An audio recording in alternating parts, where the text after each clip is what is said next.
Halo Gwen, di sini aku mau ngejelasin tentang nomor 3. Yang ditanya itu bagaimana cara mata normal mengatur agar bayangan tetap jatuh di retina saat melihat benda jauh maupun dekat. Nah, jadi mata kita bisa melihat benda jauh dan dekat dengan jelas itu karena mata mengatur agar bayangan benda tetap jatuh di retina melalui proses yang disebut akomodasi yang diatur oleh otot siliaris dan kacamata.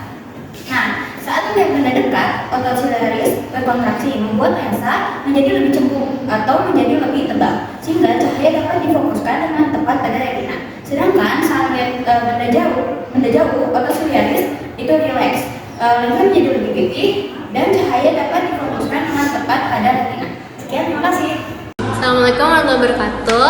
Saya Chelsea. Saya ingin menjelaskan soal nomor 4. Untuk jawabannya itu, orang yang rabun dekat itu susah lihat benda yang jaraknya dekat karena matanya mereka nggak bisa memfokuskan cahaya ke retina. Jadi bayangan benda jatuh di belakang retina, bukan pas di retina.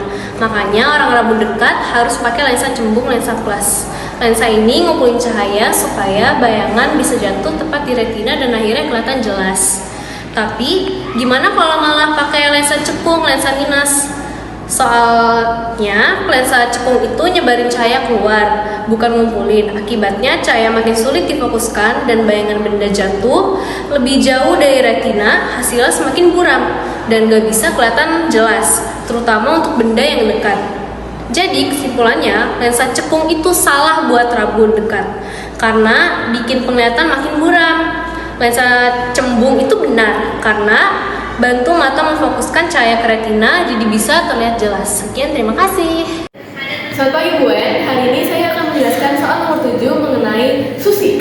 Susi mengidap hipermetropi tetapi ia belum memilih untuk menggunakan kacamata adiknya dikarenakan modelnya yang lucu. Nah, tindakan Susi ini menurut saya kurang bijaksana dikarenakan akan memberikan dampak bagi Susi jika ia tetap menggunakan lensa kacamata tersebut. Mengapa? Karena pengidap hipermetropi itu harus menggunakan lensa kacamata cembung, sedangkan kacamata milik adik Susi itu tidak berlensa cembung, jadi tidak sesuai dengan kriteria yang ditentukan oleh pengidap hipermetropi atau rabun dekat ini. Nah, dampaknya itu bisa membuat mata makin buram sehingga mata menjadi gampang lelah dan penyakit hipermetropinya akan bertambah. Nah, jadi solusinya adalah Susi sebaiknya tetap menggunakan kacamata berlensa cembung, tetapi memilih frame kacamata yang sesuai dengan minat dan kesukaan Susi. Sekian, terima kasih.